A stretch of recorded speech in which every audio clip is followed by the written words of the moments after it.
India Legal presents Courts Roundup.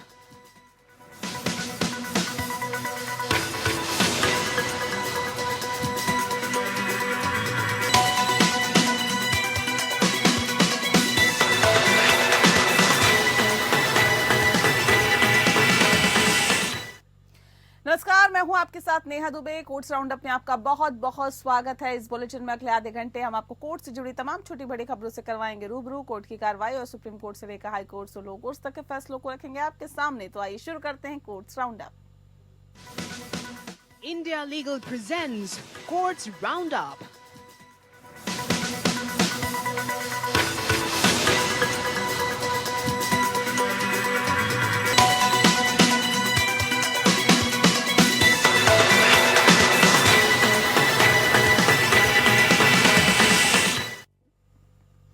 Ayushman Bharat health infrastructure mission योजना लागू करने से दिल्ली हाई कोर्ट के आदेश पर सुप्रीम कोर्ट ने रोक लगा दी है। सुप्रीम कोर्ट ने दिल्ली हाई कोर्ट के उस आदेश पर रोक लगाई है जिसमें दिल्ली सरकार को राष्ट्रीय राजधानी में पीएम आयुष्मान भारत स्वास्थ्य अवसंरचना मिशन पीएम ABHIM योजना के क्रियान्वयन के लिए 5 जनवरी तक केंद्र के साथ ही समझौता ज्ञापन पर हस्ताक्षर करने का निर्देश दिया गया था। सुप्रीम कोर्ट ने दिल्ली सरकार की याचिका पर केंद्र सरकार को नोटिस जारी किया। जस्टिस BR गवाई की अध्यक्षता वाली बेंच ने दिल्ली सरकार के वकील अभिषेक मनु सिंघवी से ने कहा है कि किसी योजना के MOU पर हस्ताक्षर करने के लिए हाई कोर्ट राज्य सरकार को मजबूर नहीं कर सकता है। दिल्ली सरकार की तरफ से दलील देते हुए कहा गया है कि इस योजना में इंफ्रास्ट्रक्चर के लिए 60% हिस्सा केंद्र सरकार को और 40% राज्य सरकार को देना है, लेकिन आगे इस योजना को चलाने के लिए केंद्र सरकार कोई बजट नहीं देगी। दरअसल केंद्र सरकार की Ayushman Bharat health infrastructure mission योजना का मकसद भविष्य की महामारी से निपटने के लिए पब्लिक हेल्थ इंफ्रास्ट्रक्चर को मजबूत करना है। दिल्ली सरकार ने इस स्कीम को अभी लागू नहीं किया है और जिसके खिलाफ दाखिल याचिका पर सुनवाई के बाद 24 दिसंबर को दिल्ली हाई कोर्ट ने दिल्ली सरकार को केंद्रीय स्वास्थ्य और परिवार कल्याण मंत्रालय के साथ MOU पर हस्ताक्षर करने को कहा था, जिसके खिलाफ दिल्ली सरकार सुप्रीम कोर्ट में याचिका दाखिल की।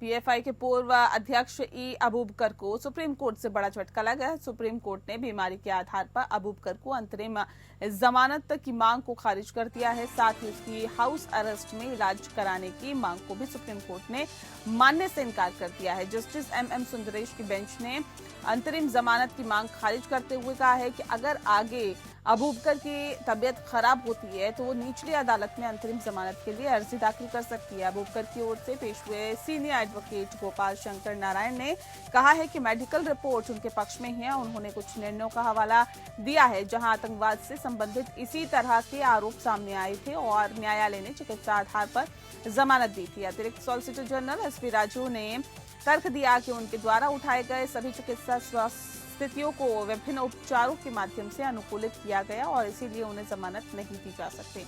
जस्टिस सुंदरेश और जस्टिस राजेश बिंदल की पीठ ने कहा है कि वे इस स्तर पर चिकित्सा आधार पर जमानत देने के लिए इच्छुक नहीं हैं और याचिकाकर्ता को ट्रायल कोर्ट जाने की स्वतंत्रता दी।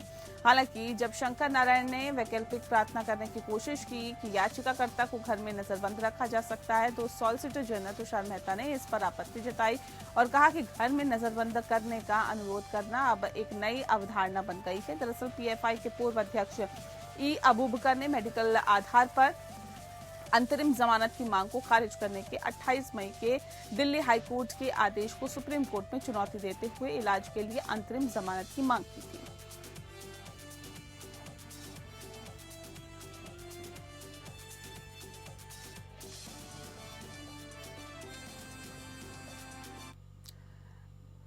पुलिस द्वारा आत्महत्या के लिए उकसाने की धारा लगाने के मामले में सुप्रीम कोर्ट ने एक अहम फैसला सुनाते हुए कहा है कि सिर्फ पीड़ित परिवार को संतुष्टि करने के लिए पुलिस आरोपी पर आत्महत्या के लिए उकसाने की धारा IPC 306 नहीं लगा सकती है। जस्टिस अभय S ओक की अध्यक्षता वाली बेंच ने फैसला सुनाते हुए कहा है कि जांच एजेंसियों को धारा 306 के आरोप लगाने पर निर्णय लेते समय संवेदनशील होना चाहिए और ये धारा केवल पीड़ित परिवार की भावनाओं को शांत करने के लिए लागू न की जाए, जिसकी वजह से आरोपियों को परेशान किया जाए और ट्रायल कोर्ट को भी ऐसे मामलों में आरोप तय करते समय सतर्क रहना चाहिए और इस बात का ध्यान रखना चाहिए कि कोर्ट ने कहा कि आत्महत्या के लिए उकसाने के अपराध के तत्वों के बारे में सुप्रीम कोर्ट द्वारा जो निर्धारित कानून के बारे में जांच एजेंसियों को संवेदनशील बनाने का समय आ गया है। कोर्ट ने ट्रायल कोर्ट से ये भी आग्रह किया है कि जब जांच में अपराध के आवश्यक तत्वों का खुलासा नहीं हुआ है तो वे सुरक्षित खेलने का दृष्टिकोण अपनाते हुए यंत्रवत आरोप न लगाए। जस्टिस अभय एस ओका और जस्टिस के.वी. विश्वनाथन की पीठ ने एक बैंक मैनेजर को धारा 306 आईपीसी के अपराध से मुक्त करते हुए ये महत्वपूर्ण टिप्पणियां की हैं। दरअसल बैंक का लोन न चुका पाने वाले एक व्यक्ति की आत्महत्या के मामले में पुलिस ने बैंक मैनेजर के खिलाफ आत्महत्या के लिए उकसाने के तहत मुकदमा दर्ज किया था। इस मामले पर दिए गए अपने फैसले में सुप्रीम कोर्ट ने माना कि बैंक मैनेजर की भूमिका आत्महत्या के लिए उकसाने के आरोपों पर खरी नहीं उतर रही है।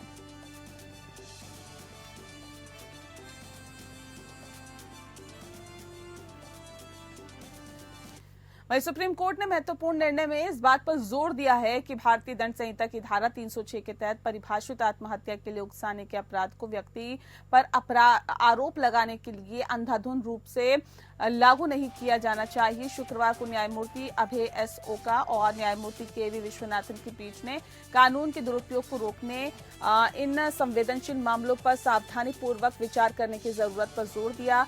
बता दें कि इंजीनियर अतुल सुभाष की आत्महत्या का मामला काफी चर्चा में था और आत्महत्या से पहले उन्होंने एक लंबा वीडियो रिकॉर्ड किया है जिसमें उन्होंने अपनी पत्नी निकिता सिंघानिया और उनके परिवार को आत्महत्या का कसूरवार बताया था। मामला सुप्रीम कोर्ट भी पहुंचा था और तब कोर्ट ने कहा कि केवल कहने से नहीं चलेगा, आत्महत्या करने के लिए मजबूर किया गया, इसके लिए सबूत चाहिए। अतुल सुभाष की आत्महत्या के बाद 14 दिसंबर को उनकी पत्नी निकिता सिंघानिया को हरियाणा के गुरुग्राम और सास निशा सिंघानिया और भाई अनुराग सिंघानिया को उत्तर प्रदेश के प्रयागराज से गिरफ्तार किया गया था। इसके बाद तीनों को बेंगलुरु लाया गया था और जहां अदालत में पेश करने के बाद उन्हें 14 दिन की न्यायिक हिरासत में भेजा गया था। बेंगलुरु सिटी सिविल कोर्ट ने शनिवार को आरोपी सिंघानिया परिवार की याचिका स्वीकार करते हुए अतुल सुभाष की पत्नी निकिता सिंघानिया, सास निशा सिंघानिया और पत्नी के भाई अनुराग सिंघानिया को जमानत दे दी थी।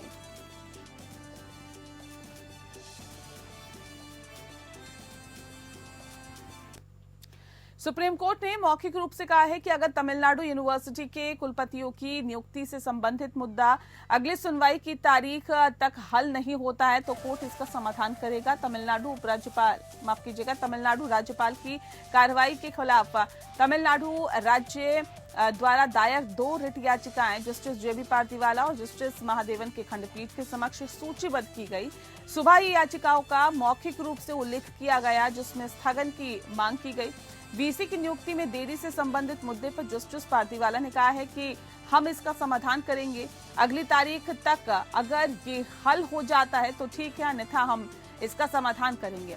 मामले को अगले बुधवार के लिए स्थगित कर दिया गया और तमिलनाडु राज्य द्वारा 2 रिट याचिकाएं दायर की गई। तमिलनाडु के वर्तमान राज्यपाल डॉक्टर R.N. रवि के खिलाफ पहले मामले में तमिलनाडु सरकार द्वारा उठाया गया मुद्दा है कि राज्यपाल विधानमंडल द्वारा पारित कई विधेयकों और राज्य सरकार द्वारा प्रस्तुत फाइलों पर बैठे हुए हैं। ये तर्क दिया गया कि भारतीय संविधान के अनुच्छेद 200 के अनुसार राज्यपाल को जितनी जल्दी हो सके विधेयक वापस करना चाहिए। राज्य का तर्क है कि राज्यपाल राजनीतिक प्रतिद्वंदी के रूप में कार्य कर रहे हैं, जिसके परिणाम स्वरूप संवैधानिक गतिरोध पैदा हुआ है। इस मामले की सुनवाई पूर्व सीजेआई डी.वाई. चंद्रचूड़ के साथ जस्टिस जे.बी. पार्दीवाला और जस्टिस मनोज मिश्रा की पीठ द्वारा की जा रही थी और जिन्होंने मौखिक रूप से कहा था कि इस मुद्दे ने गंभीर चिंता पैदा की है। अन्य मामले में तमिलनाडु सरकार ने भारतीय यूनिवर्सिटी तमिलनाडु शिक्षा यूनिवर्सिटी और मद्रास यूनिवर्सिटी में कुलपति की नियुक्ति के लिए खोज और चयन समितियों के गठन के लिए राज्यपाल द्वारा एक तरफा जारी की गई 3 अधिसूचनाओं को चुनौती दी है। तमिलनाडु राज्य की ओर से पेश हुए सीनियर एडवोकेट अभिषेक मनु सिंघवी और पी विल्सन ने शुरू में कहा कि उनके संशोधन आवेदन को अनुमति दी जानी चाहिए। भारत के अटॉर्नी जनरल आर वेंकटमणि ने संशोधन आवेदन पर कोई आपत्ति नहीं जताई है। सीनियर एडवोकेट मुकुल रोहतगी ने न्यायालय से दोनों मामलों की अलग अलग सुनवाई करने का अनुरोध किया। बढ़ते हैं उन्नाव रेप मामले में दोषी पूर्व बीजेपी नेता कुलदीप सिंह सेंगर की अंतरिम जमानत अवधि बढ़ाने के दिल्ली हाईकोर्ट ने इनकार कर दिया है। बता दें आपको कि दिल्ली हाईकोर्ट ने रेप पीड़िता के पिता की हिरासत में मौत के मामले में सेंगर की अंतरिम जमानत बढ़ाने की मांग के मामले में राहत देने से इनकार करते हुए सेंगर को आत्मसमर्पण करने को कहा है। दरअसल सेंगर ने अंतरिम जमानत अवधि बढ़ाने की मांग करते हुए कहा कि सेंगर की आंख का ऑपरेशन 24 जनवरी को होना है और उनकी अंतरिम जमानत की अवधि 20 जनवरी को समाप्त हो रही है। साथ ही हाईकोर्ट ने सेंगर की सजा को निलंबित करने की मांग वाली उनकी याचिका पर सुनवाई करने वाली बेंच से जस्टिस धर्मेश शर्मा ने खुद को अलग कर लिए और क्योंकि निचली अदालत में जज रहे धर्मेश शर्मा ने कुलदीप सिंह सेंगर के मामले में सजा पर फैसला सुनाया था।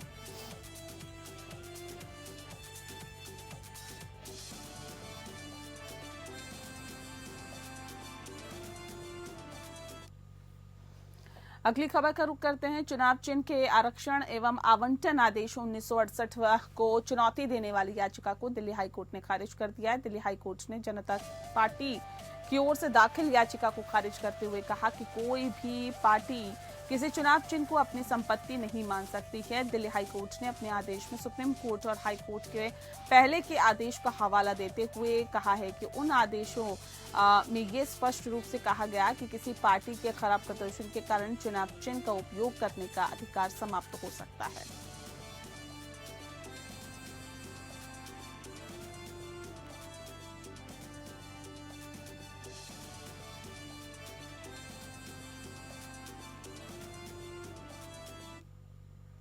सुप्रीम कोर्ट ने कहा है कि वह 2002 के गोधरा ट्रेन अग्निकांड मामले में लंबित आपराधिक अपीलों को और स्थगित नहीं करने जा रहा है। इससे ने अब अंतिम सुनवाई जो है उसके आइटम नंबर 1 के रूप में अपील 13 फरवरी को पोस्ट किया है। Justice JK. माहेश्वरी और जस्टिस अरविंद कुमार की खंडपीठ ने इस मामले में पक्षकारों द्वारा स्थगन की मांग को लेकर नाराजगी व्यक्त की है। वकीलों में से एक सीनियर एडवोकेट संजय हेगड़े ने प्रस्तुत किया है कि इस मामले में दोषियों ने दोष सिद्धि के खिलाफ आपराधिक अपील दायर की है और गुजरात राज्य ने भी मृत्यु दंड को आजीवन कारावास में बदलने के खिलाफ अपील की है। उन्होंने तर्क दिया है कि 3 न्यायाधीशों की पीठ को मृत्युदंड से संबंधित मामले की सुनवाई करनी चाहिए, जिसकी पुष्टि उच्च न्यायालय ने की है। उन्होंने सुप्रीम कोर्ट नियम 2013 आदेश 6 नियम का उल्लेख किया है। कहा गया है कि अगर 3 से कम न्यायाधीशों की पीठ किसी कारण अपील या मामले की सुनवाई करते हुए ये राय रखती है कि अभियुक्तों को मौत की सजा दी जानी चाहिए, तो वह मामले को चीफ जस्टिस को निर्देशित करेगी और इसके बाद सुनवाई के लिए कम से कम 3 न्यायाधीशों की पीठ का गठन करेगा। उन्होंने तर्क दिया है कि गुजरात राज्य द्वारा मौत की सजा की मांग करने वाली अपीलों पर पहले सुनवाई की जाएगी और यदि अदालत पुष्टि करती है तो मौत की सजा दी जानी चाहिए और इसे 3 न्यायाधीशों की पीठ को भेजना होगा। हेगड़े ने तर्क दिया है कि अदालत को ये देखना होगा कि 22 साल बीत जाने के बाद मौत की सजा दी जाए या फिर नहीं। हालांकि दोनों न्यायाधीशों ने स्पष्ट किया है कि प्रत्येक मामले में तथ्य और परिस्थितियां अलग हैं और इसीलिए एक व्यक्तिगत दृष्टिकोण अपनाया जाना चाहिए। जहां तक मौत की सजा का सवाल है, पहले दोष सिद्धि की पुष्टि की जानी चाहिए और दोष सिद्धि की पुष्टि करने के लिए 2 न्यायाधीशों की पीठ के लिए कोई रोक नहीं है।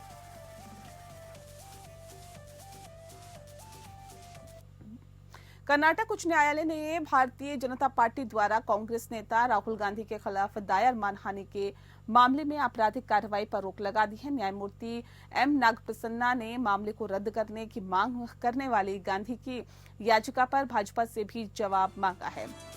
मामले की सुनवाई 20 फरवरी को होगी और वरिष्ठ वकील एस.के. शेट्टी गांधी की ओर से पेश हुए हैं और तर्क दिया गया कि भाजपा की शिकायत को गलत तरीके से पेश किया गया। भाजपा नेता केशव प्रसाद ने गांधी कर्नाटक के मुख्यमंत्री सिद्धारमैया और उप मुख्यमंत्री डी.के. शिव कुमार के खिलाफ मानहानि का मामला दर्ज किया। और ऐसे में आपको बता दें कि जिसमें 2023 के कर्नाटक विधानसभा चुनावों के दौरान कांग्रेस पार्टी के विज्ञापनों और प्रचार नारों का हवाला दिया गया था।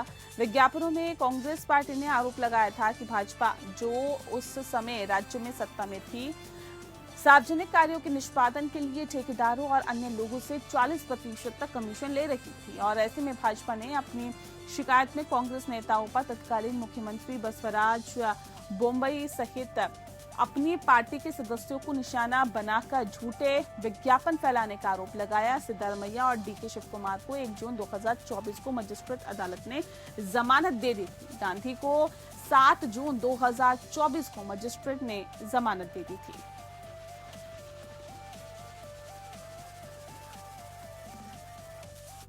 कोलकाता के सियालदह इलाके का सेशन कोर्ट आरजीकर बलात्कार और हत्या के मामले में अपना फैसला सुनाएगी, जिसमें शहर के आरजीकर मेडिकल कॉलेज और अस्पताल में अपनी नाइट शिफ्ट पूरी करने के बाद ट्रेनी डॉक्टर के साथ बलात्कार किया गया और उसकी हत्या कर दी गई। अगस्त 2024 में हुई इस घटना ने पूरे देश में काफी ज्यादा हंगामा मचाया था, जिसके बाद हाईकोर्ट ने मामले को सीबीआई को सौंप दिया, जिसने सेशन कोर्ट के समक्ष अपना आरोप पत्र दाखिल किया है। और ये मामला सुप्रीम कोर्ट तक भी पहुंचा, जिसने डॉक्टर्स की कार्यस्थल सुरक्षा के लिए दिशा निर्देश तैयार करने और जांच की निगरानी करने के लिए इसे स्वतः संज्ञान में लिया है। इस विभत्स घटना के बाद कोलकाता और पूरे देश में विरोध प्रदर्शन है और ऐसे में जिसमें अपराधियों को न्याय के कटघरे में लाने की मांग की गई। कलकत्ता हाईकोर्ट ने जनहित याचिका में जांच का जिम्मा सीबीआई को सौंप दिया है, जिसने पश्चिम बंगाल सीआईडी से जांच का जिम्मा संभाला, जिसने बलात्कार हत्या मामले में मुख्य आरोपी संजय राय को गिरफ्तार किया था। कलकत्ता हाईकोर्ट के समक्ष विभिन्न मामले दायर किए गए, जिसने पूर्व प्रिंसिपल संदीप घोष द्वारा कथित दुराचार और भ्रष्टाचार की जांच भी सीबीआई को सौंप दी है। न्यायालय ने आपको बता दें कि न्यायालय के प्रभारी अधिकारी के खिलाफ भी मामले दर्ज किए गए हैं, जिन्होंने मामले को अप्राकृतिक मौत के रूप में दर्ज किया था, जिसमें इस तथ्य की ओर इशारा किया गया कि पीड़िता ने पूर्व प्रिंसिपल के साथ कथित मिलीभगत में आत्महत्या की हो सकती है। और हालांकि क्योंकि सीबीआई प्रिंसिपल और ओसी के खिलाफ समय पर चार्जशीट दाखिल करने में असमर्थ थी, इसलिए उन्हें जमानत दे दी गई। इस प्रकार मामले में एकमात्र शेष आरोपी जिसके खिलाफ सीबीआई ने चार्जशीट दाखिल की थी, वह मुख्य आरोपी संजय रॉय हैं। और ऐसे में 18 जनवरी सेशन कोर्ट बलात्कार हत्या मामले में आरोपी संजय रॉय की संलिप्तता पर अपना फैसला सुनाएगा।